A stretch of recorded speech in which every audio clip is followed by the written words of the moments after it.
Bentang Jawa itu tidak hanya dibutuhkan orang yang kuat bersepeda, kenceng bersepeda dan sebagainya.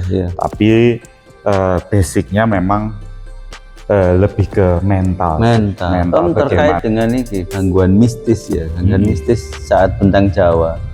Itu sebenarnya itu memang gangguan mistis apa psikologis kita sih kan? Itu maghrib di tengah sawah.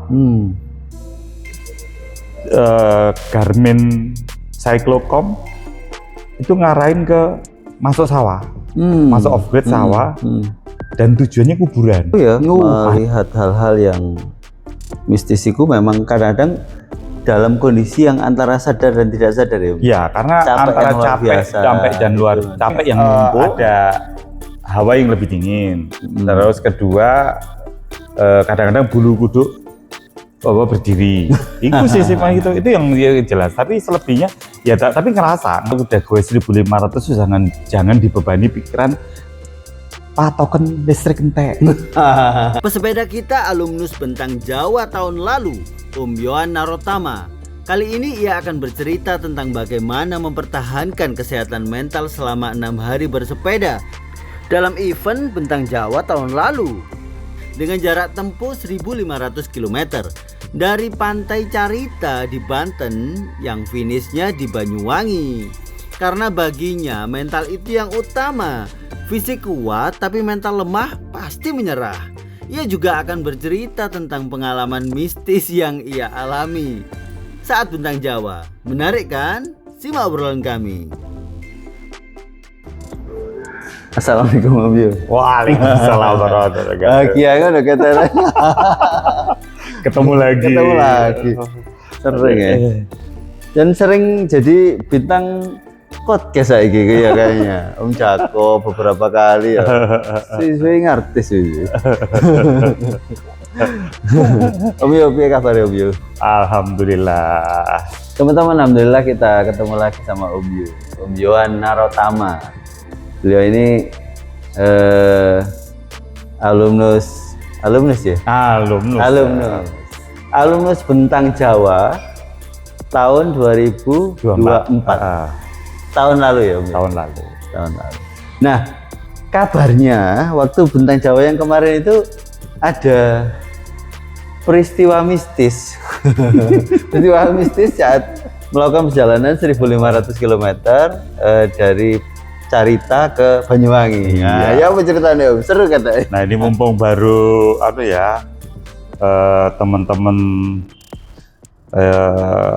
teman-teman sepeda yang mau melakukan ibadah. Nah, katanya kan naik hajinya pesepeda ultra ya, itu di Bentang Jawa. Nah, kita masih flashback lah. Dan mungkin kemarin pada tanya, tahun ini kenapa nggak ikut Om? Saya jeda dulu. Kita cari tantangan baru lagi. Karena kemarin Solo, doain nanti 2026. Salah dipublis iki. Oh, dipublis Pak. Ya sekali ya. Para sponsor silakan. Iya loh, ya pokoknya kreator ya. Iya. Layak kan disponsori kan. Jadi kalau kemarin 2026 ini sudah di launching ya. Iya. Launching lebih awal. Jadi kalau kita jadi amin. Kita akan lebih banyak bercerita ya daripada perjalanannya. Tapi targetnya tetap bisa menyelesaikan finish. Nah, itu yang rasa apa ya? Mudah-mudahan bisa lah. Nah, soalnya pengalaman kan yang kemarin ya. Berarti karena saya kan belum pengalaman. Menurut saya sih Bentang Jawa itu memang pertarungannya itu bukan hanya kuat. Oh iya. Yang kita ngomong Bentang Jawa dulu ya. Ini kan momen Bentang Jawa kan. Betul. Bentang Jawa itu tidak hanya dibutuhkan orang yang kuat bersepeda, kenceng bersepeda dan sebagainya. Iya. Tapi basicnya memang lebih ke mental. Bagaimana membangun mindset dan mempertahankan mood kita untuk menyelesaikan apapun yang sudah kita mulai. Itu sih kuncinya. Karena ternyata kuat saja tanpa mental itu bisa pedot, bisa putus di jalan Ya, ya. itu kalau pembalap 100 meteran bisa. Oh, iya. Jadi mentalnya memang harus disiapkan untuk 1.500 km. Iya, kalau kita mau gas-gasan 100 meter, 200 meter kan cukup tanpa mental. Tanpa mental. Pokoknya yang penting kuat. Iya, kuat kenceng gitu. Karena semua peserta Bintang Jawa kan sudah pasti kuat ya Om ya. Karena dia kalau minimal kuat wajib itu kan namanya ya. Namanya kalau sudah berani mengikuti ultra yang 1.500 itu kuat dan kuat termasuk punya skill kemampuan terhadap sepeda dan lain sebagainya itu udah memang syarat utama. Tetapi in the end adalah kemampuan dia, mental dia untuk tetap istiqomah sampai akhir gitu. Itu yang paling utama. Ngeri soalnya kan di tengah jalan itu kan godaan-godaan untuk DNF gitu kan. Oke ya. Banyak tuh 1.001 alasan untuk DNF banyak. Kalau nggak percaya coba teman-teman. Ya silahkan. Ini zona surga ini. Zona surga. Kita kebetulan ada di Tofi apa? Apa Mas ini? Trofi, Trofi Coffee. Ya. Tempatnya menarik, beberapa kali di sini ya, ya dan di daerah enak Sedati untuk ngobrol. Nah, apa tadi? 1.001. Oh, 1.001 alasan DNF. Godaan itu banyak. Kalau mau sedikit flashback, Anda bisa lihat di profiling teman-teman yang pernah ikutan ultra itu. Yang kuat, yang hebat, yang ini banyak. Tapi yang DNF juga tahun 2004 itu juga yang DNF banyak juga ini. Iya, banyak ya. Banyak juga. Dan aku yakin loh, dari banyak yang DNF itu mungkin lebih kuat fisiknya daripada Om Yo. Iya. Tapi mentalnya ternyata tidak lebih mental kuat. Mungkin apapun alasannya, mau alasan apapun itu yang kadang-kadang alasan DNF-nya pun juga tidak mengancam jiwa. Iya. Dalam tanda kutip apalah gitu itu sebenarnya kalau mau dipush dipertahankan sampai selesai harusnya bisa. Cuman memang kalau ada alasan keselamatan jiwa ya memang tidak bisa lagi memang harus lanjut bodoh dia. Cuman kalau alasan sudah moodnya hilang dan lain sebagainya itu ya sudah moodnya hilang. Tapi loh, maksudnya seringkali itu alasan itu masuk akal banget ya, kabeh. Loh, masuk akal. Makanya kan sudah ada kitabnya kan, kitab 1.001 alasan DNF dan alasannya selalu pas gitu. Ada kitab ya. Benar ya itu. Ada. Nah, itu bisa dibagikan e-booknya ya kan. Jadi e-booknya. Saya juga kenalnya dari teman-teman Audak gitu, 1.001 alasan kita dan selalu tepat itu alasannya. Tepat dan benar ya gitu. Sing paling sing paling mengharukan itu Om ini Om. Finish sesungguhnya itu di rumah. Oh no, kan biasanya sih ngomongnya gitu DNF. Artinya kayak tidak harus di eventnya itu, tapi ini sesungguhnya di rumah. Biasanya ngono loh, jarang loh sing finisher ngono ngomong. Kelihatannya belajar dari Mario Teguh. Tapi mengharukan dan iya bener. Makanya itu kan alasannya selalu tepat gitu. Iya, betul. Udah ayo bahas lain. Iya. Jadi intermezzo aja teman-teman ya. Tapi mental ini menarik ya. Tapi gimana caranya mental itu bisa bertahan sampai selesai finish Om? Karena memang fisik itu jelas capeknya luar biasa ya. Capeknya luar biasa. Mungkin kita bisa merasa ketika capek ini nak diteruskan ini bisa membahayakan misalnya ngono kan mungkin saja ya. Ya mungkin. Gitu ya. Terus kemudian capek, terus kemudian kondisi mungkin ada masalah di apa jenenge di sepeda misalnya atau apalah banyak hal ya. Itu gimana caranya tetap kuat mentalnya Mas? Gini, ketika kita sudah dalam waktu lama kan ya? Iya. 6 hari ya? Ketika kita memutuskan untuk telepon. Enggak, terus enggak kenal kok. Ketika kita memutuskan untuk mengikuti kegiatan. Telepon iki anakku iki. Ya wis, cut ya. Hai nak, gimana? Tadi terputus, anak di pondok telepon. Yo, terkait dengan mental. Tadi ya? Mental. Bagaimana jadi pertanyaannya kan membangun tadi ya? Jadi selama sejauh itu 1.500 km dengan banyak cerita, banyak tantangan, kemudian dalam waktu 6 hari Pak, itu mempertahankan mental itu kan berat Pak. Ya. Gak mudah itu. Kita ngomong gampang, tapi kemarin gimana? Kalau saya sih biasanya memang kalau sudah mau ikut di atas event yang di atas dua hari lah, terutama 2 hari ya, itu memang itu harus dibangun memang sebelum kita ikut event. Sebelumnya sudah harus disiapkan ya, disiapin. Karena apa? Mindsetnya. Apa yang kamu pengen tuju, apa yang kamu pengen raih, capaian apa dan lain sebagainya itu kamu harus pikirin dari awal juga. Nah terus kemarin salah satu yang bikin goalnya itu goalnya ya, goalnya. Lalu berikutnya kemarin itu yang saya yang menjadi motivasi saya adalah kita punya teman-teman komunitas.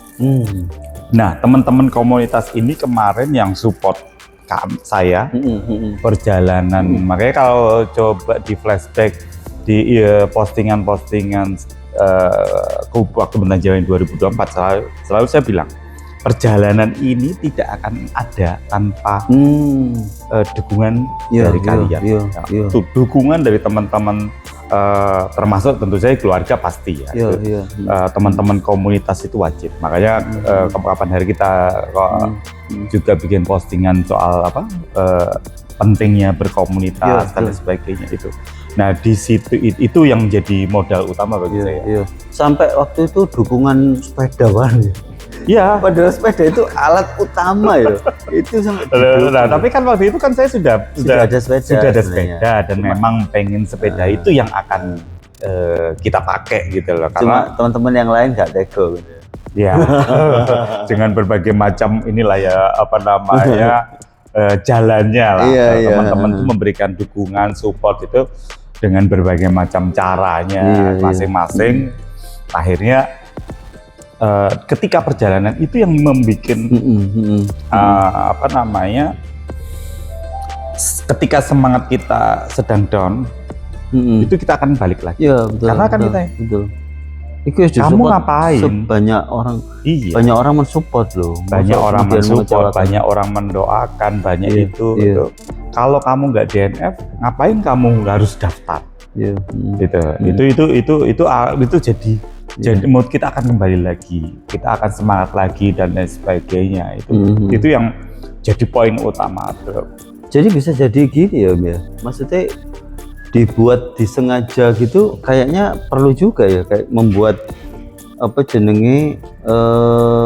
lingkungan-lingkungan yang mendukung ya maksudnya membuat misalnya begini, gampangannya begini aja, kalau misalkan tidak mungkin teman-teman yang BJ itu secara kelengkapan sudah lengkap semua, material sudah lengkap, mungkin silaturahim ke tempat yang lain, ke teman-teman yang lain sehingga dapat doa dan sebagainya. Harus. Sehingga ketika di jalan aku didoakan banyak orang loh. Maksud aku mengecewakan mungkin ya. Jadi dikondisikan, dia membuat kondisi pada dirinya sehingga Eko bisa menguatkan mentalnya ketika di perjalanan, ya. Karena ketika kita down itu kita bisa flashback lagi, dan itu akan bikin kita naik lagi. Karena tadi yang di awal bahwa kalau sudah apapun ya event yang kita mau kemana dan lain sebagainya itu kalau hanya sekedar kuat aja nggak bisa gitu. Tapi kuat wajib, tetap kuat wajib, kemampuan basic tentang knowledge sepeda dan lain sebagainya wajib, cuman memang mental itu harus dibentuk, termasuk termasuk ketika ada di tengah jalan kita dapat info ini yang akhirnya kadang-kadang info itu justru menyesatkan kita malah info akhirnya kita demotivasi. Contoh gini ya. Misalnya apa? Hati-hati setelah CP1.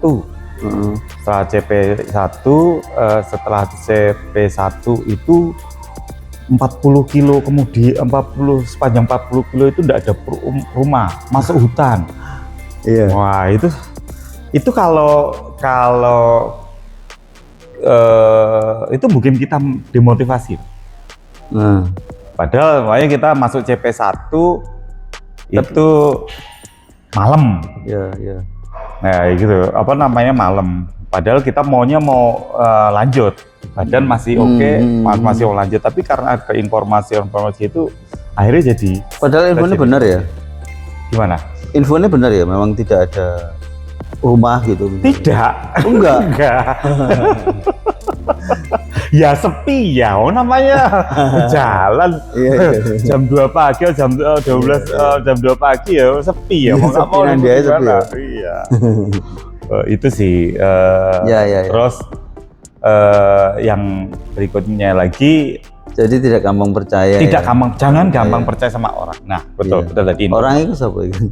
Orang banyak informasi atau banyak orang. Peserta yang lain atau apa? Biasanya peserta yang lain. Peserta yang lain. Iya. Karena kita cyber. Ketika di jalan itu sudah rival ya. Oh nanti gini ya, belum tentu itu valid. Tapi tetap kita waspada. Kita tetap waspada. Tapi kalau sudah namanya melakukan ibadah tadi, apapun yang terjadi di depan ya kita harus siap dengan segala macam resiko. Jangan sampai akhirnya kita mundur. Justru kalau kita berhenti, kita akan kehilangan banyak waktu. Berarti mental itu memang harus sengaja disiapkan ya Om ya. Iya. Kan orang-orang kadang itu menyiapkan fisik jelas ya, menyiapkan berbagai perlengkapannya jelas. Bisa jadi lupa loh menyiapkan mental kan gimana ya. Itu kadang yang memang dilupakan. Karena mental itu ternyata justru gangguan utama gitu. Fisik kita kuat tapi ketika mental nggak kuat, fisiknya jadi drop. Fisiknya jadi drop. Kalau bahasa kedokterannya psikosomatis ya. Jadi psikologisnya itu bermasalah sehingga fisiknya jadi ono ae greges macam-macam kan ya. Itu ya. Jadi mental itu memang harus disiapkan ya. Masing-masing kita itu punya cara sendiri untuk menyiapkan mental kan, dan kita itu yang paling paham diri kita sehingga kita itu karena kita itu melihat sesuatu itu.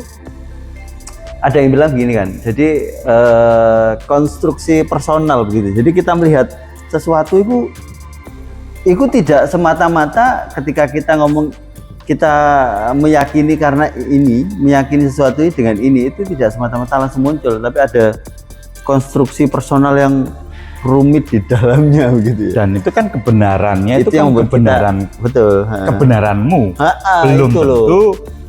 Itu kebenaran jadi fit kepada diriku waktu itu ada pertanyaan. Nah, makanya itu masing-masing kita itu menyiapkan mentalnya itu berbeda-beda tergantung mau termasuk kayak perjalanan malam. Tempatnya kayak tadi nggak ada rumah penduduk. Padahal ternyata ada. Mungkin anggapan dia nggak ada rumah penduduk ya karena nggak ada buka. Karena biasa mungkin terbiasa nang perumahan gitu. Jadi rumah penduduk 1-2 dianggap kawan. Ya mungkin bagi dia benar gitu. Iya benar. Ya lah ini toh gitu loh. Iya mental ya. Nah itu kan di awal ya tadi menyiapkan mentalnya seperti itu. Harus kalau nomor satu mental. Nomor satu mental. Yang kuat banyak, yang kuat banyak, yang jauh lebih muda banyak. Yang punya uang lebih banyak juga banyak. Cuma banyak. Yang sepedanya lebih proper banyak. Properti mahal, spare part, karbon, semua lah. Grup setnya yang sudah yang jedok-jedok banyak. Yang gagal juga banyak. Iya. Mungkin karena lupa menyiapkan mental itu ya. Apapun yang terjadi sebenarnya asal itu tidak selamat jiwa ya tidak mengganggu tentang keselamatan jiwa, itu sebenarnya harus diselesaikan. Mungkin orang-orang terdekat juga mungkin dipersiapkan, dikondisikan untuk mensupport kita di jalan ya. Kalau itu wajib. Karena begini, kadang-kadang begini, orang terdekat itu kan memang mungkin bukan pesepeda, mungkin ya. bukan pesepeda. Terus yang itu, terus mereka itu karena bukan pesepeda, jadi melihat kita itu cek soroe ngono. Jadi ketika kita curhati, baru ngono ustaz pulang ae ngono, tambah ngejelokno ngono. Nah, kalau seringkali kan kalau begitu ya. kalau, kalau Jadi kemarin harus dikondisikan gitu. ya kalau kemarin Sepakati. sih memang keluarga mesti sudah ngerti. Sudah ngerti dan memang sudah Ya terkondisi. kalau Om kan sudah terkondisi ya. Terkondisi. Jadi Bisa artinya gini, kalau udah gue 1.500 jangan dibebani pikiran Pak token listrik entek.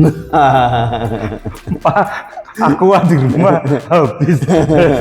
Itu hal domestik itu yang Iya. jadi kalau sudah gitu sudah harus lepas dari dunia. Iya, berarti itu ya apa disepakati. Nah, ya kalau itu sudah istri. disepakati. Bahkan kemarin aku terima kasih sama keluarga, sama istri ketika anak sakit.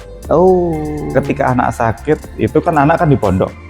Istri jemput ke pondok, lalu mengantar ke rumah sakit, lalu bawa pulang ke rumah dan beberapa hari rest di rumah selama saya BC 2024 itu enggak ngasih tahu. Enggak ngabari ya? Enggak ngabari. Itu anak cewekku kan gitu. Nah, apa namanya? Padahal kalau saya dikasih tahu, padahal sering telepon, sering komunikasi, tapi memang sengaja tidak memberitahu. Oh, keren ya.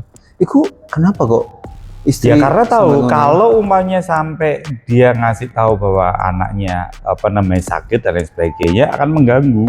Wah, keren ya. Jadi kalau sudah goes itu sudah harus soal pekerjaan harus off. Jangan ada yang sambil rapat. Ada kemarin meeting akhirnya crash dia. Iya, meeting target perusahaan dan lain sebagainya ya sudah lepas lah kalau sudah niat. Kayak merasa tersindir gitu. Itu kejadian sama temenku itu kemarin. Sehingga tidurnya kurang, fokus pikiran apa dan sebagainya. Sudah, kalau sudah ikut Bentang Jawa, anggap aja selama 6 hari itu Anda ya namanya orang kalau naik haji, apakah naik haji masih malamnya meeting dengan perusahaannya? Iya, betul ya. Sambil muteri Ka'bah terus mikir ya. Sambil tawaf gitu. Oh ya wes online meeting ya bisa aja kan online meeting. Tapi apakah bisa? Iya. Ya sudah lepas. Betul. Tidak ada yang kemarin contoh ibadah haji atau umroh ya ini karena makanya bisa disamakan dengan naik hajinya. Iya, sudah tidak bisa. Mirip di situ. Harus ya. fokus. Ketika wis naik haji ya fokusiku gak usah mikir kejuan, gak mikir omah gitu. Iya, sudah. Ketika Bentang Jawa atau sepedaan event jarak jauh, wis gak usah mikir yang lainnya gitu. Persis kayak naik haji gitu. Nggak bisa. Kemarin temanku BC 2004 dia meeting online sambil nyepeda, akhirnya yang terjadi apa? Crash. Crash. Jadi HP-nya taruh depan gini terus baru. Iya kan bisa online kan bisa kan. Oh iya hanya dengarkan sambil ya. Ini ya kan bisa aja. Tapi akhirnya fokusnya kan terbagi. Iya betul. Oh, itu berarti memang disepakati ya dengan istri ya? Atau istri punya inisiatif sendiri untuk tidak menghubungi? Berat ya gini, sakit, ya? Semua kan sudah terkondisikan, semuanya sudah terkondisikan, sehingga istri tahu apa yang harus dilakukan. Iya. Gitu. Diskusinya sudah jalan sejak lama. Enggak terus saya ngomongin nanti gini enggak. Itu kan memang sudah ada backgroundnya dan ketika istri mengambil keputusan seperti itu, dia tahu segala macam resikonya kan. Gitu. Dan jadi kalau teman-teman yang di rumah itu kayaknya perlu lah, maksudnya share ke istri bagaimana ketika di jalan itu ya apa. Sering cerita lah tentang komunikasi sepeda itu bagaimana. Sekarang tuh teknologi canggih, kita bisa pakai headset Bluetooth atau kalau mengurangi pemakaian power bisa pakai headset kabel itu bisa sambil jalan. Kalaupun istri itu bukan pesepeda, dia paham situasi kita gitu ya. Sehingga ketika kadang-kadang kan karena tidak paham itu, jadi kayak misalnya gini curhat, mah aku kok linu yo. Wis pulang aja, ngono tambah ngono kan. Tapi kalau misalkan sejak awal itu memang kita tahu. Kalau aku malah enggak gitu. Jawaban istriku adalah kan sudah tahu resikonya. Nah itu. Terus mau ngapain? Mau nyerah? Nah, itu benar. Ya itu malah jadi ini. Harusnya begitu. Makanya Tapi kan tidak semua begitu Om. Maksudnya kayak misalnya aku dulu awal-awal sepedaan jauh ya, sepedaan jauh. Kan otot tarik sing aku telepon sampean niku Ya, sing kemudian dikei Mm. es batu macam-macam iku. Iku aku kan telepon istri, telepon ibuku ngono. Wus, iku gak ono sing memotivasi, Pak. Iya, serius. Aku Wis motivasi ta. lo ya. Iya, motivasi. Sing liyane ku wis ta tumpakno sepur ngono ya Allah. Aku kepingin rek sampai tuntas sampai Loh, akhir. tapi aku Kayak pernah gitu. ngalamin itu. Aku pernah Iya, ngalamin itu. kayaknya hampir semua kita mengalami itu. Terutama pertama fase-fase awal ya, fase-fase awal iya. itu bahkan saya secara khusus pulang dari Bali, gowes kan, gowes pulang dari Bali itu ditelepon ibu untuk tidak melanjutkan. Tapi karena sudah yang nelpon ibu, ya sudah, aku sudah angkat tangan, ya sudah. Saya pulang pakai truk waktu itu karena naik bis nggak ada yang mau gitu karena bawa sepeda itu. Tapi itu awal-awal iya, tapi begitu sudah mengerti dunia hobi anaknya dan lain sebagainya. Kan ini Om juga pernah bikin postingan bahwa sepeda tuh malah hobi yang positif kan daripada hobi yang lain gitu. Itu akhirnya sekarang sudah ngerti, pokoknya pamit tapi yang penting pamit, terus tuh aku di sini terus ngabari. Bahkan kalau misalkan ya dengan ibu ya, ketika kita ada kendala wis gak usah ngabari ibu lah, maksudnya ngono. Ya kalau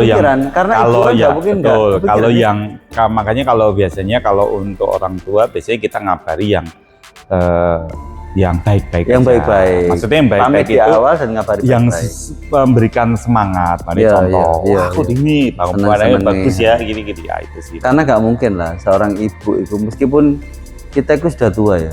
Kita sudah tua itu masih dianggap sebagai anak kecil loh Pak, ibu itu, iya kan? Kita ya. Ya. Aku iya loh Pak.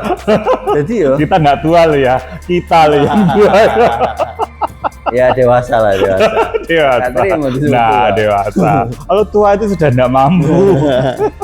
Jadi kita yang sudah besar-besar ini, itu ketika dengan ibu itu kita masih di mata ibu itu kita masih anak-anak loh Pak. Anak-anak yang dulu itu harus disisiri, harus dianu begitu. Jadi ketika kita mengeluhkan sesuatu itu perhatian itu kayak perhatian dengan anak-anak gitu. Itu makanya mungkin ya bisa jadi ini tips juga ya. Pamit itu wajib ya dengan ibu, karena orang tua doa orang tua itu wis nembus Pak, nembus langit itu. Tapi kalau ada kendala jangan ceritakan ke ibu. Itu pasti akhirnya disuruh pulang apa iki. Kita yang mentalnya karena gini, karena jadi kendala kalau apapun yang terjadi di lapangan itu kan kita sebenarnya sudah tahu resiko. Iya. Jadi kendalanya itu ya kamu harus menghadapi sendiri. Ya betul. Apapun yang terjadi gitu. Nah yang bisa dikondisikan itu istri mungkin ya. Ya kalau istri ya itu kan harus kita luar dalam harus. Maksudnya itu disepakati, disampaikan saja, dikasih pesan, ojo sampai ngedono aku yo kayak semangat dan sebagainya. Karena pada akhirnya kayak misalnya kita itu misalnya ono kondisi fisik ya, zaman awal-awal waktu sing telepon sampai niku Om itu kan ketarik otot ya. Itu kan orang rumah panik itu. Tapi ketika dibiarkan atau diberi terapi khusus macam-macam kayak misalnya ya diolesi macam-macam itu, terus kemudian di es batu atau dikasih pakai celana yang mungkin lebih ketat sehingga ototnya iki bisa kembali, itu pulih loh. Maksudnya sebenarnya itu kadang-kadang fisik kita mungkin otot ketarik ya, kaki loh kan, kita menganggapnya kaki ini bahan utamanya naik sepeda begitu ya, ketarik di kaki kan berarti selesai kan. Padahal itu bisa diselesaikan kan, kita bisa tetap lanjut sampai finish gitu. Banyak teman-teman yang juga lecet di selangkangan ngono ya. Kan itu perihnya luar biasa. Gosekan terus loh. Tapi ternyata juga bisa menyelesaikan sampai akhir. Bisa. Iya kan? Sebenarnya bisa. Artinya sakjane mental itu bisa mengalahkan semuanya. Ya karena kan kalau sudah kita mau ke 1500 ataupun udah multiple day ya, itu sebenarnya kita memang bukan pembalap, bukan pesepeda kemarin sore. Ya. Itu. Jadi kalau masih kemarin sore lalu baru ikut itu ya menurutku ya, terlalu berisiko sih. Terlalu berisiko. Karena memang butuh experience yang lumayan panjang di belakangnya sehingga dia bisa mengantisipasinya kondisi-kondisi yang di jalan. Dan sebenarnya kalau pesepeda bukan kemarin sore itu mestinya punya pengalaman banyak terhadap permasalahan di jalan ya Om ya. Dan dia sudah tahu bagaimana solusinya kan sebenarnya. Iya. Artinya kalau misalkan dia pernah berhasil menyelesaikan masalah itu, tinggal diingat-ingat saja gitu. Dulu aku setahu berhasil loh, masa sekarang gagal gitu kan, tinggal gitu saja. Mental itu yang ini. Terus ketika di jalan Om, ini kan pengkondisian keluarga sudah, terus kemudian penguatan sendiri, lingkungan sudah seperti mengkondisikan kita itu agar kita tidak mundur gitu di tengah jalan. Ketika di jalan apa mana sing perlu menguatkan mental itu dengan cara apa ngono ketika di jalan? Sebenarnya ada satu lagi sih. Apa itu? Yaitu mengatasi ketakutan. Oh, apa itu? Ketakutan terhadap kita jalan malam ya. Oh. Jalan malam itu. Ini mulai mistis sih. Terus. Ya mau ndak mau harus mistis gitu. Kan pembukaan mau mistis gimana? Iku. Jadi kalau kita sudah goes multiple day itu pada ada beberapa waktu kita harus goes malam hari. Iya. Dan goes malam hari itu kadang-kadang kita harus melewati rute-rute yang mungkin sepi ini pakai banget ya? Sepi, pakai banget, ada hutan, dan lain sebagainya lah. Karena kalau ritmeku tuh ini Om, biasanya sampai jam 10. Kalau nggak sampai jam 10, baru setelah itu istirahat. Nanti jam 2 berangkat lagi. Dini hari itu sih, dini hari itu sih rutinnya sih gitu. Dan 2 tuh mesti berangkat lagi. Terus nanti baru rest subuh sebentar sama jam 12 siang. Kurang lebih segitu, karena panas ya. Yang waktu perjalanan malam, kayak contoh ini Bentang Jawa ya. Bentang Jawa itu kan memang sudah dikasih tahu temen kalau bisa itu sebelum malam atau waktu malam itu kita bisa restnya itu di Pelabuhan Ratu. Itu berarti sekitar 150 km 200, aku lupa ya kalau nggak salah. Coba kalau salah tuh kilometer 200 ya kalau nggak salah. Terus sampai pelabuhan antara 150 atau 200, coba nanti aku lupa sih ya. Tapi yang jelas dari start sampai ke Pelabuhan Ratu itu kalau dengan kemarin perjalanan itu kurang lebih jam 9. Jam 9, jam setengah 10 lah kemarin sampai sana. Malam ya? Malam. Pelabuhan Ratu, tidur di karena cari hotel agak susah, udah malam pada tutup dan sebagainya, akhirnya mutusin kita tidur di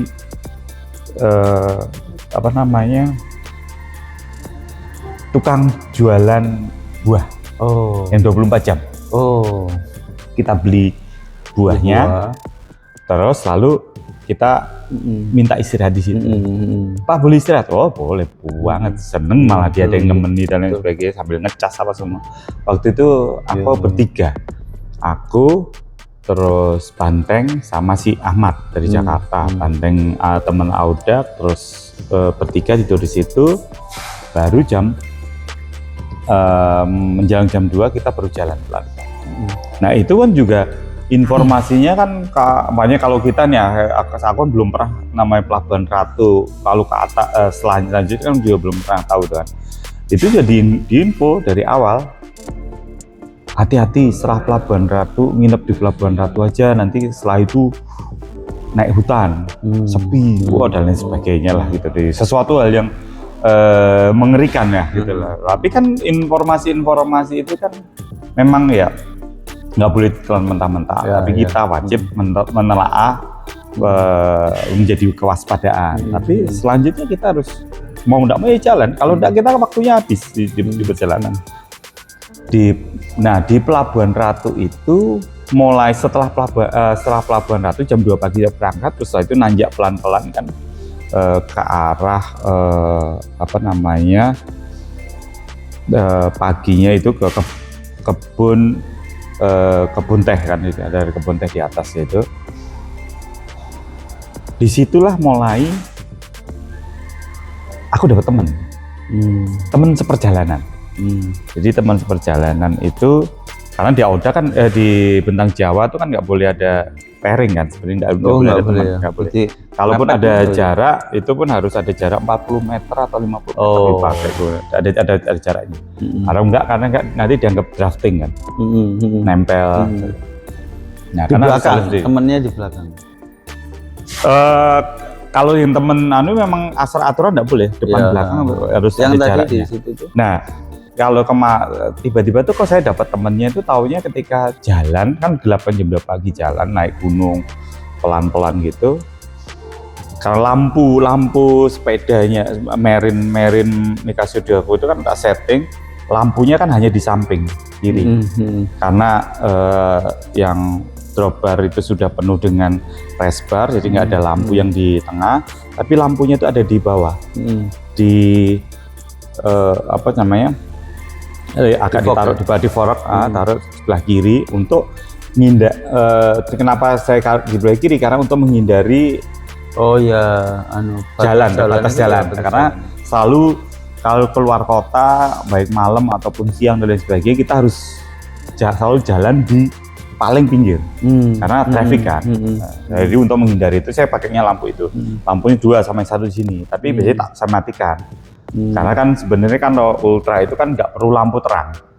Oh iya. Salah kalau orang bilang ultra itu perlu lampu yang sekian puluh ribu lumens dan lain sebagainya. Itu nggak perlu. Karena kalaupun itu dinyalakan paling 20.000 lumens gitu, dinyalakan baterainya cepat habis kan. Iya. Jadi yang penting cukup pakai mode yang paling hemat cukup, ya. Cukup. Makanya kata cukup itu kalau saya secara pribadi referensinya 400 itu cukup. 400 itu sudah cukup terang.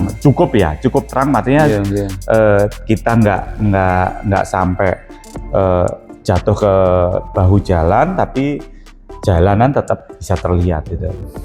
Itu karena di sebelah kanan, di sebelah kiri lampunya, di sebelah kananku itu ada kayak lampu, seperti lampu, tapi bukan lampu.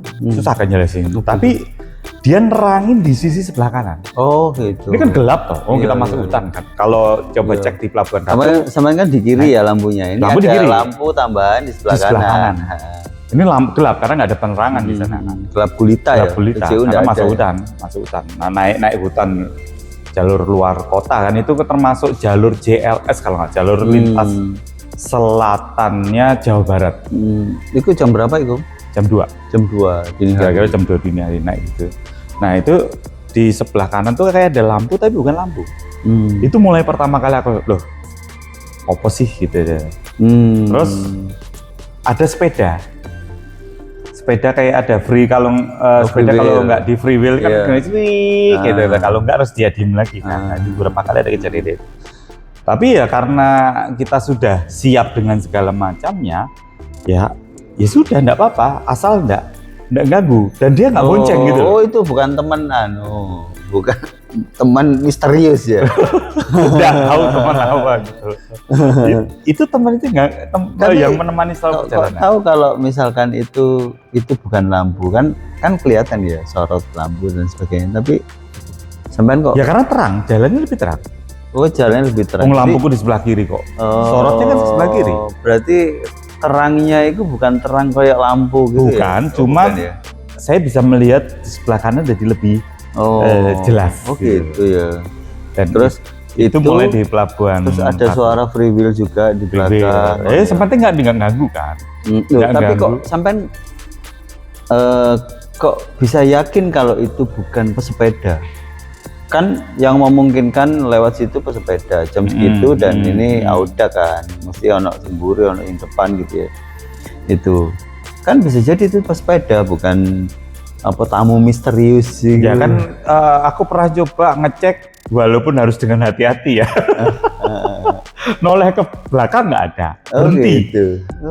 Berhenti kan kalau sepeda kan ada jaraknya kan. Waktu itu dan sama banteng, banteng memang di belakang. Si Ahmad sudah duluan. Waktu itu kan kemarin kan kita pisahkan. Setelah reload di Alfamart Indomaret, nah itu udah duluan, Ahmad udah duluan. Jarak udah lebih dulu depan, dan si banteng itu udah masih di belakang jauh karena waktu itu masih ke belakang kalau nggak salah, dia pup dulu, jadi saya udah jalan duluan. Itu nggak ada orang, saya berhenti lihat ke belakang nggak ada. Itu karena berhentinya itu penasaran ya? Penasaran gitu kan ya? pertamanya ya, pertama itu apa gitu loh. Tapi sepanjang dia nggak mengganggu kan, ya sudah lah. Oh gitu ya. Gitu loh. Dan sebenarnya kalau kejadian ini itu kan kejadian seperti itu kan sebenarnya enggak hanya yang pertama, dalam artian untuk beberapa kali event kan, kalau gue semalam kan beberapa kali ya memang sering ada begitu. Tapi ya sudahlah, asal dia juga nggak mengganggu gitu loh. Tapi nggak mengkorok bulu kuduk. Pertama-tama tok. Pertama-tama tok. Ya? Setelah itu ya pasti kan kita itu kan kalau ada seperti itu kan ada hawa dingin atau apalah yang kita rasa itu kan ada. Cuman setelah itu ya udah jadi terbiasa. Tanda-tanda fisiknya apa? Nggak ada tanda-tanda fisik. Kalau untungnya aku tuh nggak pernah dikasih lihat. Nggak pernah melihat. Nggak di fisik kita. Ya paling ada hawa yang lebih dingin. Terus kedua kadang-kadang bulu kuduk berdiri. Itu sih gitu. Itu yang jelas. Tapi selebihnya ya tapi ngerasa kalau ada yang nemeni sama jalan. Karena kalau di kondisi begitu kan kita gak ada pilihan lain ya. Iya mau jalan kan? Kalau nggak jalan ya gak. Masa kita nunggu besok pagi jam 7 baru jalan ya? Gak mungkin. Aku tak tidur sini, gue malah kesing ngancani. Gue pengen tak ngancani. Iya, jadi pilihannya emang harus tetap jalan. Harus tetap jalan. Gimana itu? Apanya? Yang kejadian itu? Kejadian itu setelah Pelabuhan Ratu. Itu mulai pertama kali, malam pertama dari Pelabuhan Ratu. Itu dari situ sih, sudah biasa lah. Selalu nemenin makan di tempat-tempat sepi. Aku anggap ya sudah, kalau mau gandeng malu bareng ya nggak apa-apa, silakan ya. Tapi kan tadi yang penting dia ngejok SDW kan. Nggak melo gonceng abot bro. Jaluk gonceng nang ngarep bisa. Kayak jeneng abot repot ya kon iku. Itu dan itu ketemu lagi di malam berikutnya juga waktu Kroya ya. Kalau saya Kroya itu kan juga beberapa kali selalu kayak ada lampu yang nemenin gitu. Kalau pas modelnya ya. Kondisi kalau pas masuk hutan itu pasti begitu. Modelnya sama. Masih, tapi ya nggak ada masalah. Iya. Aku juga nggak ngajak ngobrol, dia juga nggak ngajak ngobrol. Ngajak ngobrol kalau repot kan. Nanti kan ngobrol terus nanti kita bikin podcast. Ayo, kita bikin podcast sendiri nanti. Iya. Ngajak ngobrol nggak sauti gak apa-apa, nggak disauti gue loh. Apa ngono? Waduh repot itu. Nah, yang unik itu ketika kita mau setelah dari Kroya itu kan mau selepas Cilacap ya, Pangandaran kalau nggak salah kilometer 600. Nah, yang di Godo itu mulai kilometer 600. Saya ingat itu keluar dari Pangandaran ke Cilacap ya, kurang lebih di situ lah. Nah, itu maghrib di tengah sawah. Garmin Cyclocom itu ngarahin ke masuk sawah, masuk off-grid sawah, dan tujuannya kuburan. Maghrib itu. Maghrib. Nah, itu sih ganggu itu lah. Kalau menurutku ganggu. Iya. Plus tak cek lagi, memang kok Garminnya tuh mulai delay. Nah, mulai delay. Akhirnya saya pakai namanya handphone. Handphone ini kan aku selalu ada bracketnya kan di respar, ini saya pakai, dan untuk teman-teman kalau untuk handphone baru ya itu sudah enggak apa-apa, panas kebetulan alhamdulillah ini enggak pernah overheat. Walaupun selalu ada di resbar, nggak perlu dimasukin, tak pakai. Dan di kilometer 400 yang akhirnya masuk ke kuburan itu karena cyclo-nya tak lihat mulai error, saya pakai backup Garmin-nya biar tetap sambil jalan karena sudah mulai delay dan lain sebagainya. Aku pakai komod di handphone karena komod kan lebih enak tak lihat begitu ini jalannya ke sini. Nah, setelah dari kejadian itu saya selalu menggunakan komod. Berarti jadi mungkin untuk teman-teman yang senang ultra, jangan menggantungkan hidup kita sama satu gadget. Itu arti yo. Dia kan bisa itu bunuh diri. Makhluknya bisa masuk ke Garmin tapi nggak bisa masuk ke handphone. Handphone ini lebih banyak setannya loh. Aku nggak ngomong makhluk ya loh, yang jelas pada saat kejadian itu ya apa mengarahkan kuburan ya? Garminku atau cyclocomku memang bermasalah karena jadi delay lambat kilometer 400 itu. Nah, kayak tipsnya adalah jangan menggantungkan hidup kita tuh sama satu gadget. Harus kita punya backup. Entah dua atau handphone karena sampai nggak aneh ya, maksudnya sadar waktu itu bermasalah. Itu ketika diarahkan ke kuburan atau gimana? Ya karena katanya enggak mungkin masuk ke kuburan, masuk sawah single track terus masuk ke kuburan juga mungkin. CP ini nang kuburan untuk melatih mental. Mahrib lagi wah. Iya. Makanya sebenarnya memang kalau maghrib ya lebih baik berhenti. Gitu. Berhenti sebentar. Berhenti sebentar karena pergantian ini loh. Kalau secara ini bukan secara mistisnya ya. Kalau kan dilihat bisa secara keilmuannya kan juga ada pergantian antara terang dan gelap. Itu mata kita tuh katanya ada ada bayangnya dan lain sebagainya. Karena mata perlu waktu untuk menyesuaikan diri. Aku lupa mungkin bisa dicek di ini. Jadi kalau lebih baik kita sekalian istirahat dulu. Saya sebentar. Kalian sholat maghrib dan lain sebagainya. Terus baru kita jalan lagi. Itu lebih enak. Iya. Daripada kita ngeblong ngeblong antara waktu pergantian antara matahari tenggelam dan malam, itu lebih baik kita. Terkait dengan ini gangguan mistis ya, mistis saat bentang Jawa. Itu sebenarnya itu memang gangguan mistis apa psikologis kita sih? Kadang-kadang kan gini ya, kita itu seringkali gini, kita membayangkan sesuatu itu karena kita itu sering lihat film horor gitu. Sehingga visual itu sudah tercipta di kita, sehingga kita itu membayangkan, setelah kita membayangkan terus kita bulu-kuduk berdiri. Aku dua-duanya. Dua-duanya, karena kalau dalam keadaan ini pengalaman ya, aku mungkin teman-teman kalau ada yang lebih tahu, tolong isi kolom komentar ya. Kalau aku dua-duanya, satu, manusia itu kan punya batas kemampuan fisik ya. Yang kita dipush terus untuk fokus dan sadar terus itu. Tapi pada saat tertentu kita tuh dalam kondisi yang mungkin sudah antara campur ngantuk, kurang tidur, semua itu kan ada juga secara psikologis juga bisa kena di situ, atau gangguan yang non fisik itu juga sebenarnya juga ada kan, karena di agama kita kan juga dijelaskan kan, memang hal itu jin ada. Jin itu memang ada di sekitar kita. Banyak. Kita nggak kelihatan. Cuman kita nggak boleh mempercayainya kan. Ya, prinsipnya kan. Ya udah percaya. Mempercayainya itu kita percaya, itu mempercayainya kan akhirnya. Kita percaya adanya, ada, tapi kita tidak boleh mempercayainya ya teman-teman ya.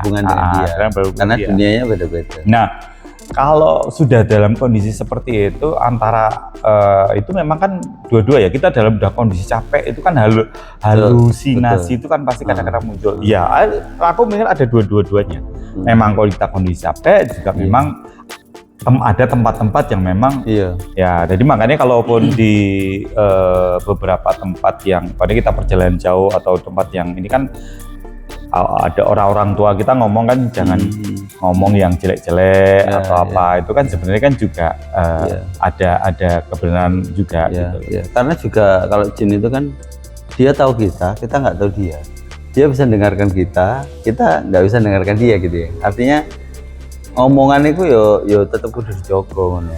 Iya, betul. Karena jin itu memang ya tidak boleh berhubungan dengan kita juga ya.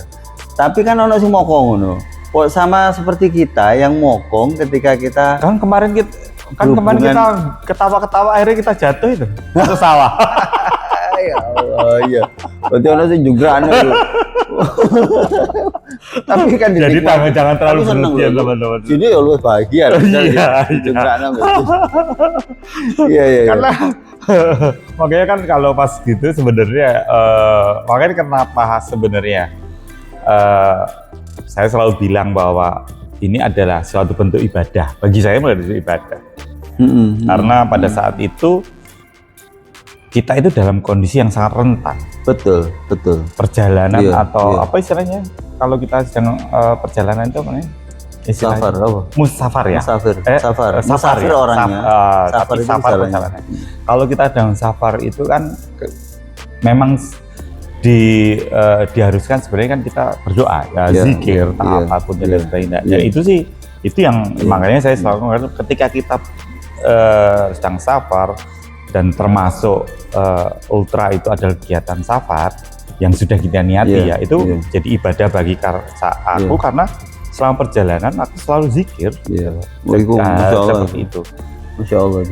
Jadi kadang-kadang kita itu ya melihat hal-hal yang mistisiku memang kadang-kadang dalam kondisi yang antara sadar dan tidak sadar ya. Ya, karena antara capek dan capek yang numpuk, tidur yang bisa dikatakan nggak cukup ya. Karena selama perjalanan nggak tidur di hotel. Iya. Saya itu gitu. Pernah itu ketika sepedaan gitu ya, sepedaan terus capek emang. Itu kayak saat seliran itu ada anak-anak kecil gitu, terus ketika dia gak ono iki apa halusinasi apa dan beberapa teman juga begitu kan cerita. Kalau teman-teman yang siapa ya teman-teman yang pernah ikut Audak 400 artinya sudah melewati malam ya, itu hal-hal gitu tuh biasa. Iya, yang penting kita nggak boleh panik Om. Iya. Karena kalau panik itu akan mental kita akan turun levelnya. Dan kadang itu ya ketika di kondisi kita sudah sangat capek, ada yang begitu itu kita gak ngereken dong. Maksudnya harus seperti itu. Karena harus seperti itu. Terus kesel ngono. Harus seperti itu. Ketika misalnya ngereken hal-hal yang begitu itu misalkan ya, ini kondisi akan makin ngedrop ngono. Wis jarno ae wis. Iya. Karepmu ngono ya. Akhirnya begitu ya. Dan itu kejadian lagi ya waktu kroya saya enggak ada apa-apa ya, paling ditemani lah gitu. Yang pertama itu yang tadi di lepas Pangandaran ya masuk Cilacap itu kalau nggak salah. Itu di hutan itu dapatkan yang maghrib ya. Nyasar masuk kuburan itu dan udah masuk di pintu sawah-sawah single track, pertama saya ikuti ya single track, terus tiba-tiba masuk gerbangnya. Jalan itu hanya ada untuk orang yang ke kuburan ya, yang lain. Kalau misalkan waktu ditemani jenenge orang yang tidak tampak itu pesepeda yang tidak tampak itu ya apa dikiri tambah banter apa ya. Enggak ya biasa wae. Enggak usah direken. Enggak pernah berusaha ngajak ngobrol, enggak lah. Nah, karena pada saat itu katanya kan kita nggak boleh takut, artinya dalam artian takut dalam arti gini.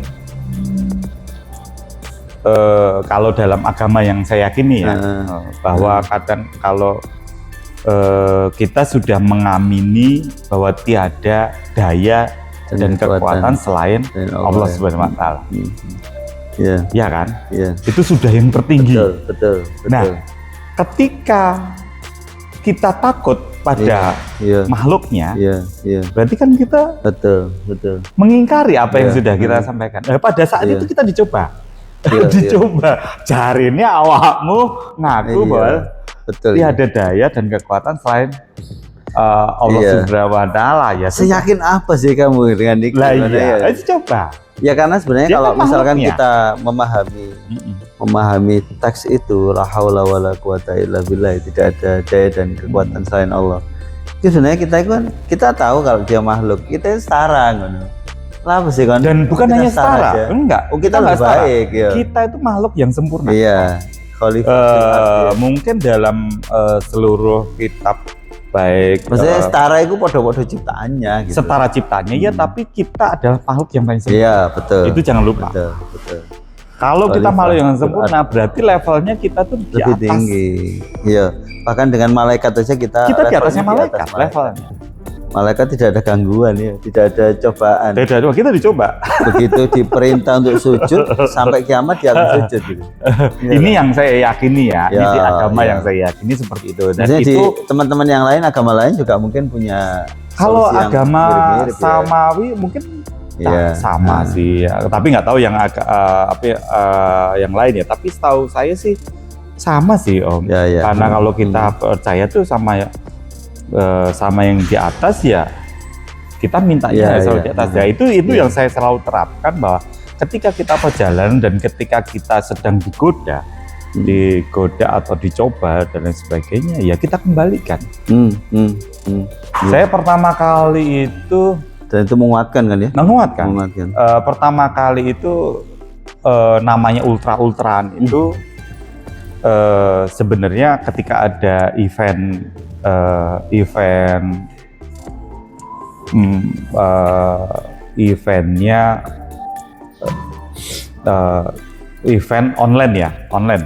online dan bikin rute sendiri sepanjang 400 kilo. Nah, pada suatu malam saya akhirnya ada di Randu Blatung di daerah Blora. Teman-teman kalau cek aja di Blora, namanya Randu Blatung. Apa aja tuh pasti yang aneh-aneh itu muncul deh. Coba cek aja di YouTube atau apa. Randu Blatung. Nah, itu pertama kali saya di situ. Ya itu ketika itu saya dicoba dan akhirnya alhamdulillah lolos ya. Ketika kamu mengaku bahwa tiada daya dan kekuatan selain Allah Subhanahu wa Ta'ala, kok pada saat itu saya dicoba ada kayak gimana merah-merah ya. Merah-merah itu apa? Merah-merah jadi masuk hutan Randu Blatung. Karena waktu itu percaya dengan rute yang saya bikin, di-prank sama Komod, tinggal ngikuti. Mau nggak mau kan udah di tengah hutan ya. Dan hutannya tuh nanjak pelan-pelan. Dan ketika sampai ujung hutan itu gundul. Tengah hutan itu gundul. Jadi saya bisa melihat kemana ujung-ujung itu tidak ada sama sekali. Paling puncak ya berarti ya? Paling puncak ya? Paling puncaknya, mungkin bukit ya. Saya nggak tahu ibu di bukit itu bisa ngelihat kanan kiri, karena waktu itu kayak padang bulan lah. Mungkin nggak pas full moon. Itu jam berapa Om? Mungkin setelah padang bulan half moon palingnya sudah itu. Sekitar jam 12 itu. Jam 12 malam? Jam 12-an malam. Saya bisa melihat nggak ada siapa-siapa dan lain sebagainya. Saya tetap jalan. Nah, tiba-tiba ada, mungkin karena kebetulan aku dulu dari orang desa ya, jadi kan kalau siap malam itu kalau waktu musim tanam ya, mungkin waktu itu jadi ladang ya, jadi ladang, hutan itu jadi ladang, itu pasti akan dijagain sama petani, mungkin takut ada kera, karena masih 2 biji mungkin didongkeli dan lain sebagainya, itu masih dijagain sama petani, dijagain ketika nandur sama ketika musim berbuah itu biasanya dijaga sama petani, ada yang jaga. Tapi kalau di sebelah kanan tuh kok agak depan kok ada kayak orang rokok, tahu kan? Kalau rokok, tapi rokoknya rokok lobot, jadi agak besar, merahnya itu agak besar. segini lah gitu. Teman-teman saya lewat terus permisi Pak, karena berarti deket ya berarti ya. Sebelah kanan, sebelah kanan seberang sebelah kanan. Agak jauh. Pokoknya kelihatan merah-merah. Kelihatan lah 10 meter, 10 meter, 15 meteran lah. Orang dari jalan dia kayak agak di ladang. Permisi Pak, saya bilang. Kok diem aja, langsung tiba-tiba langsung. Sini tuh sampai, biasanya kan kalau kudu kan sampai sini tok ya. Ini enggak sampai atas bun-bun tuh kecekut ketawari gitu. Langsung. Kata teman-teman, ambil aja tuh merah delima. Merah delima gimana? Nanti begitu diambil ternyata ada mata satunya buka. Ngopoli gitu. Itu kejadian itu yang pertama kali sih ya ketika sepeda ultra ya. Memang ultra itu kejadian pertama kali itu menarik di sini. Iya. Atas selanjutnya sudah. Karena memang pertama kali biasa gitu sih, ya. sudah biasa. Saya tuh di waktu sepedaan pertama kali jauh itu sempat waktu mudik itu kan, dalam rangkaian mudik itu kan mulai Surabaya, Ngawi, Madiun, Trenggalek, terus kemudian Pacitan. Dari Trenggalek ke Pacitan ini kan lumayan ya, jalan ini ya. Terus kemudian masuk pantai apa ya? Soge itu maghrib Om.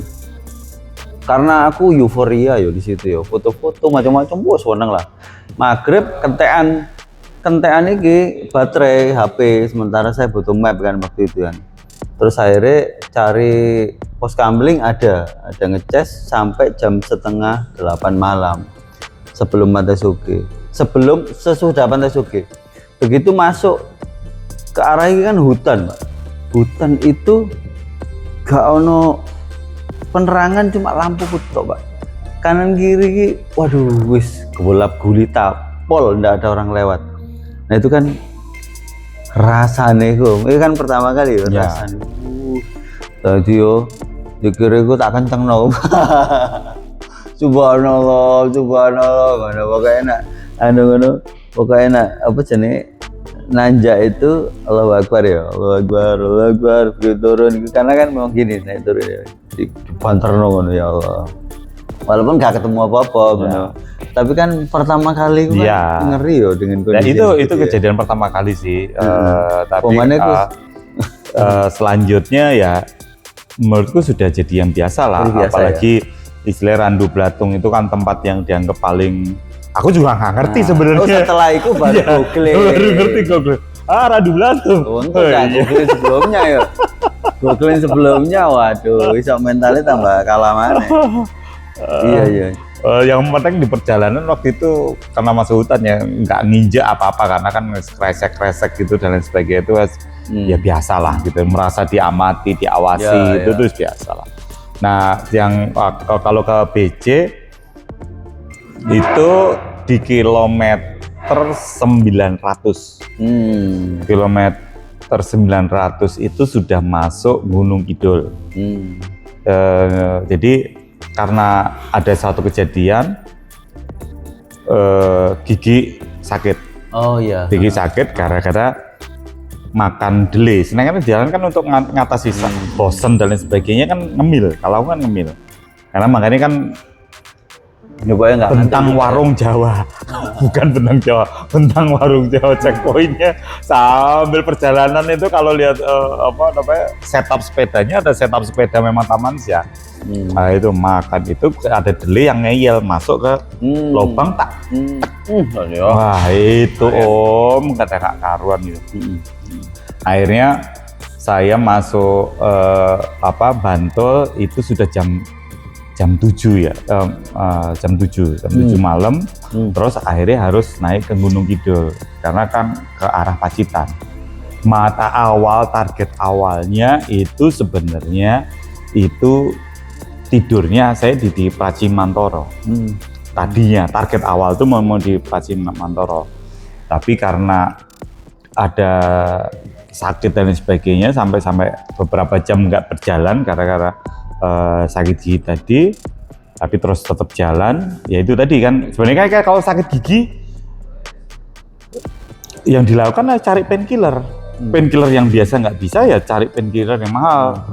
Waktu itu Cataflam itu kalau nggak salah 100 ribuan ya satu isi. Nah itu baru manjur setelah beberapa kali minum Cataflam. Nah lanjut perjalanan, makanya kan selesaikan masih nggak enak kan kalau DNF gara-gara sakit gigi gitu kan. Nggak benar ya Pak, alasannya gitu.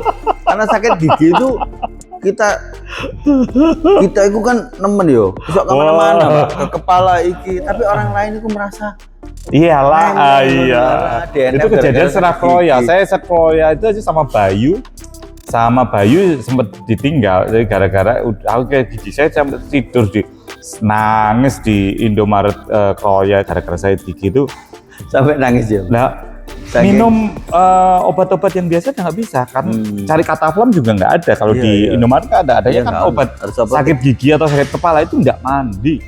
Saya minumi apa air garam apa nggak mandi. Dari Kroya itu udah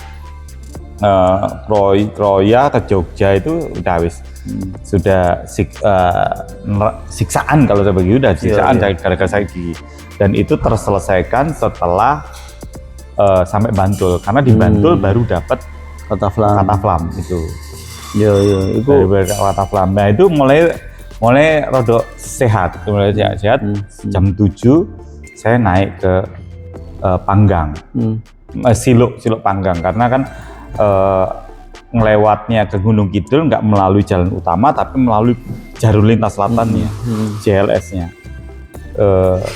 Itu ketika perjalanan pertama sendiri akhirnya kita bisa ngumpul ada orang 4 kalau nggak salah.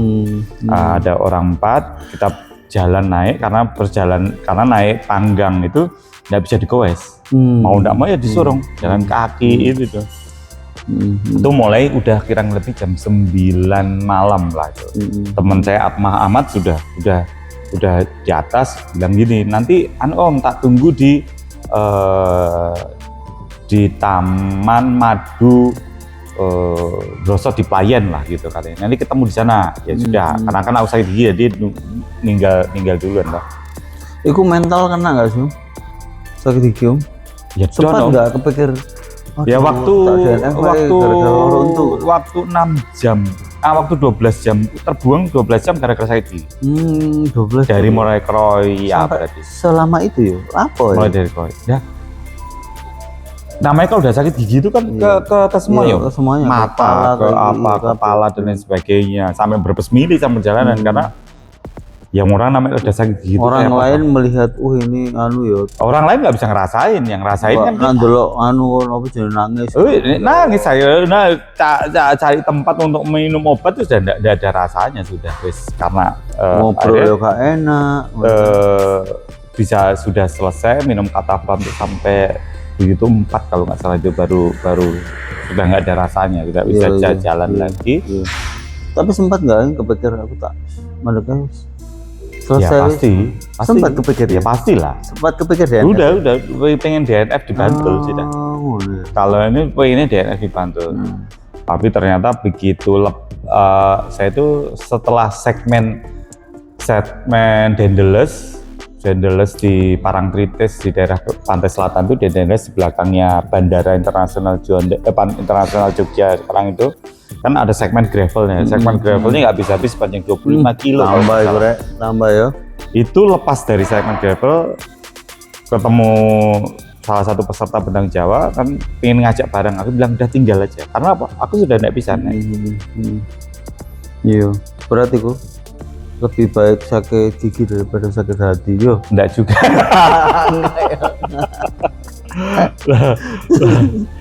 Iya, aku itu andalan juga Cataflam itu. Ya Cataflam terakhir Om. Aku itu anti obat kimia, anti aku apapun apa. Karena melihat bapak yang sakit diabetes dan ginjal itu sekali minum obat itu 15 kali 3 kali 2 tahun. Iku dari situ aku merasa anti. Tapi kalau loro untung aku gak apa-apa ngono akhirnya. Kalau aku sih kalau sakitnya enggak terlalu, aku enggak pernah minum Cataflam. Iya, aku juga sebenarnya kayak mau ini obat-obat lepas ya, anggapnya obat lepas sudah cukup. Ataupun kalau umpamanya sangat-sangat capek, biasanya Neurodek dan Voltadek itu cukup. Harusnya itu. Iya. Zaman dulu itu bintang 7. Ngerti enggak ya? Ya. Bintang 7 di dekat nang kapas dicopot. Copotnya terus dibuat tidur ngono. Besok sembuh. Nah, iku bintang 7 kan satu angel ya. Barengan terakhir akhirnya kata flamigo. Nah, ya, kata saiki gitu. Ketemu ada namanya MHS. Minyak herba sinergi. Iku minyak ampuh iku menurutku ya. Untuk obat luar iku copot gini. Nah, kemarin ku tak coba di Prapto iku waktu sakit gigi iku. Iki lho coba. Wih, ampuh ya. Nah, sejak itu aku saiki wis ketoke gak kata flamiga wis. Karena belum pernah nyoba aku. Iku, ampuh iku. Nah, iku ya mental. Kita sudah ngobrol tentang mental, tentang iki. Intinya mental ya, meskipun gangguan fisik, gangguan psikis, gangguan mistis itu kayaknya kembalinya ke mental lagi. Iya, karena waktu di pelayan itu yang di pelayan kembali ke flashback ke pelayan itu kan kita masuk hutan hampir jam 12-an kalau nggak salah, kita berempat itu ada salah satu teman DJ kita, dia duluan terus aku duluan ya wes kan kita bertiga karena duluan sampai kok tapi setelah berasa tuh kayak ada jalan turunan terus masuk sungai itu kok dia ada di situ, dia nunggu kita ternyata nunggu kita lagi karena apa? Garmin dia tuh masukin langsung sungai. Mas, ini iya. Ya, saya bilang udah Pak, wes ini kondisi jam 12 malam lebih ya, dia wes ikut saya aja gitu loh. Karena Garmin dia tuh masih di sungai. Garminnya sama nggak beda? Saya sudah nggak ngereken Garmin. Karena kan pakai komod, jalan lagi pakai komod. Ya sudah akhirnya kita berempat jalan. Bapak yang tadi teman kita memang nggak tak sebut nama ya, punya masalah ban bocor di itu tadi di Taman Madu Pelayan lah, memang tempatnya sepi, tempatnya sepi kayak bocor. Kita berempat kita nungguin, terus setelah itu selesai.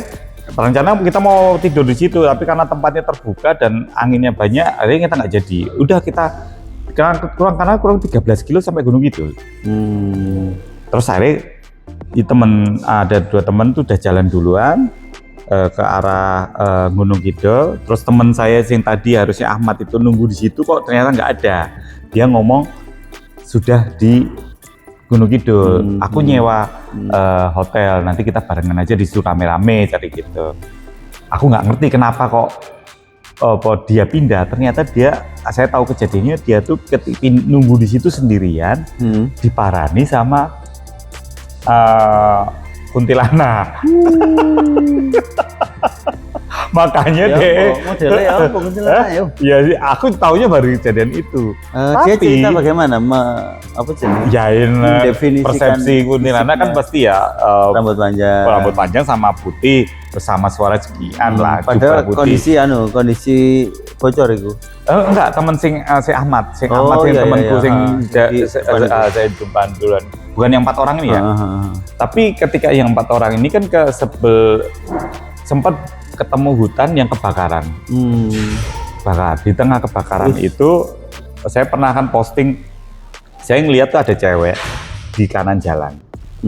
Ya kunti gitu, ya deket itu.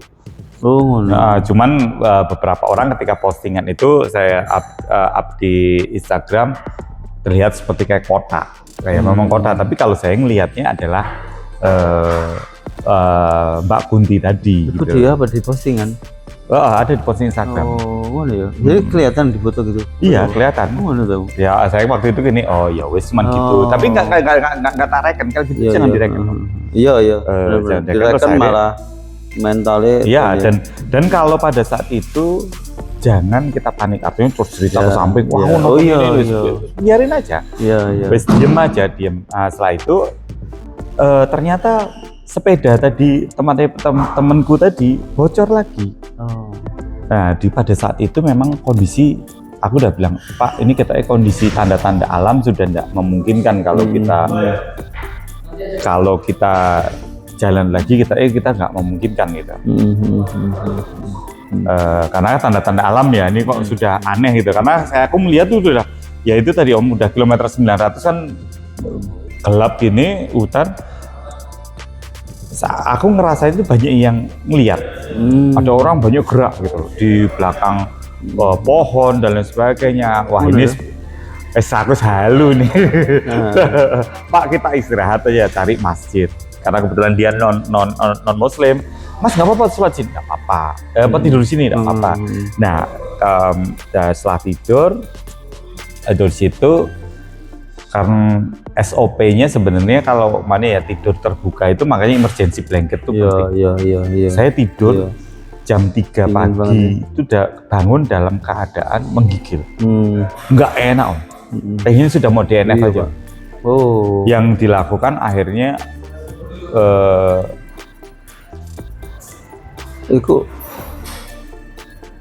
stop dulu. Enggak apa-apa. Ya, enggak apa-apa.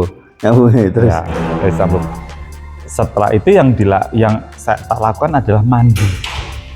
Karena kata orang tua ya, kalau sedang badan enggak enak, apapun itu kejadiannya, karena tadi malam habis ngelihat yang aneh-aneh itu, lebih baik mandi. Mandi lalu sholat. Mandi, wudu lalu sholat, dan itu mandi. Mana ya? Itu seger. Itu ampuh ya? Ampuh. Itu mandi itu jadi mandi dan setelah mandi, wudu, sholat, dan itu mandi. Iya. Mandi bahasa Jawa ya. Ampuh, seger lagi. Sudah kayak nggak ada apa-apa. Wis sing aneh-aneh wis hilang semua. Iya. Ya, itu baru jalan lagi. Sip, mantap ya. Nah, yang terakhir itu memang malam terakhir yang di ini Ranupane. Yang akhirnya kalau di situ beberapa kali saya didorong sama yang temen itu. Jadi temennya itu tidak hanya menerangi saya, tapi mendorong. Di beberapa segmen itu, gak usah.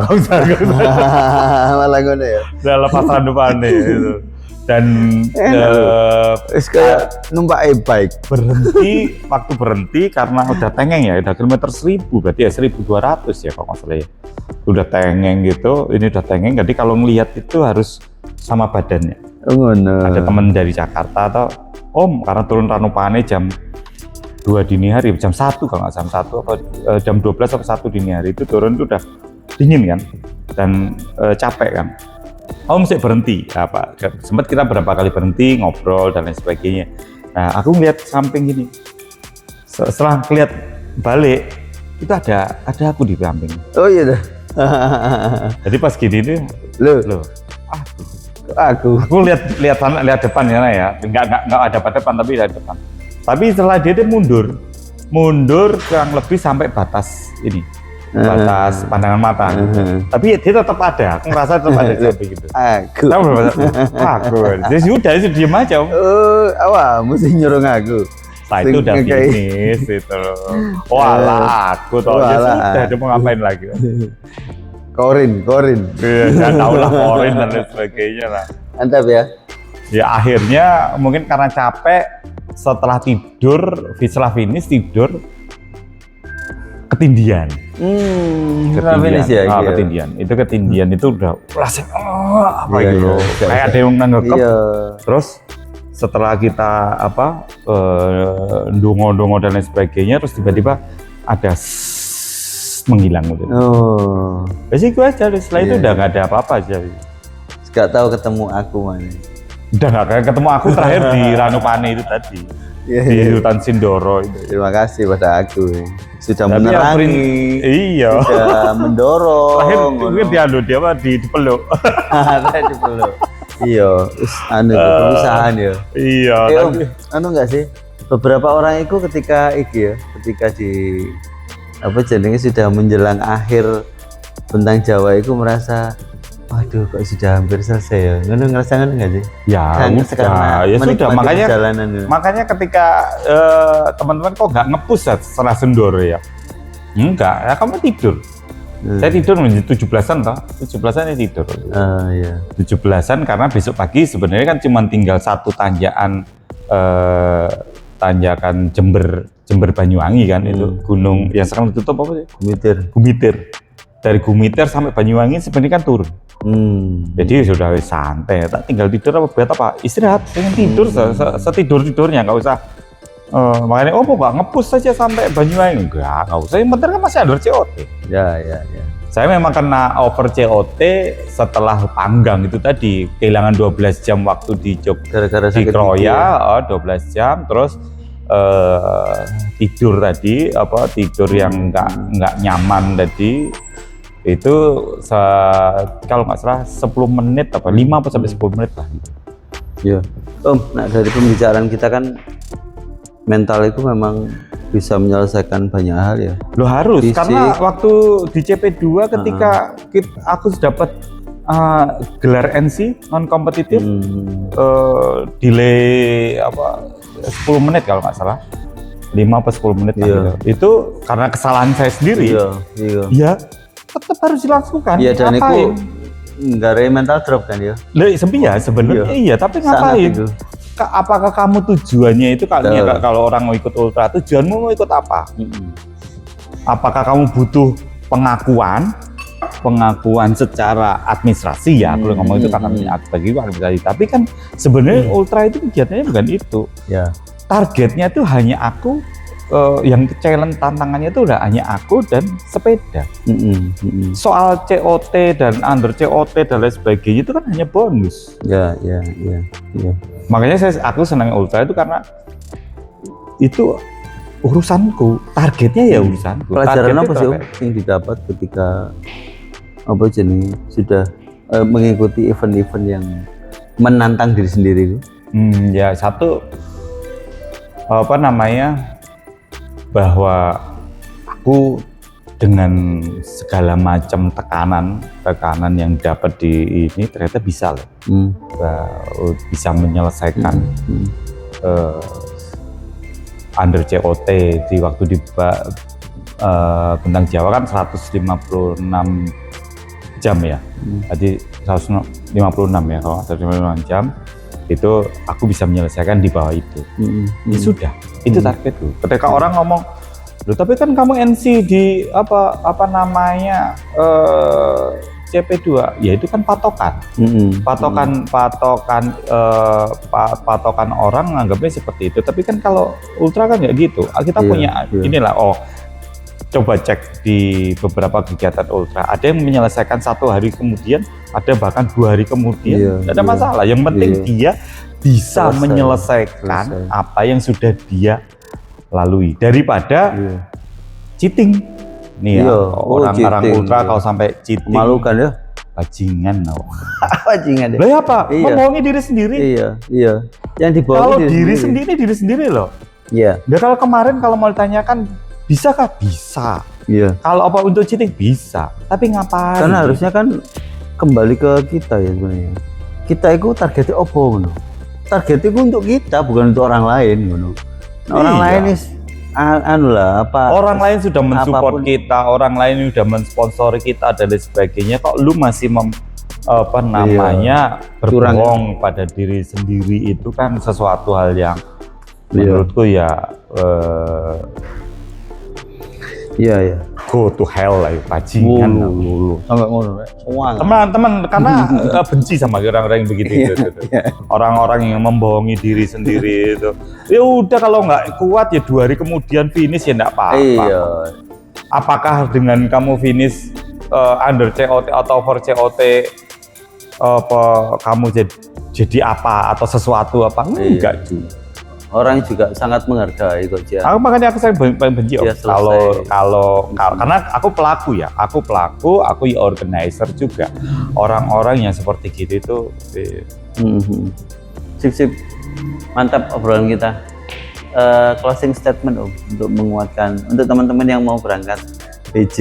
Oh ya, selamat ya untuk teman-teman yang mau ibadah 1.500 Bentang Jawa, nikmati aja, dan jangan lupa banyak UMKM itu tolong dilarisi. Iya. Jangan lupa mentalnya Iya. harus sehat dan disiapkan mulai sebelum berangkat. Dan yang paling juga. penting adalah tuntaskan apa yang sudah dimulai. Itu aja. Oke, Thank you. keren. Sampai jumpa di PJ tahun depan. Siap.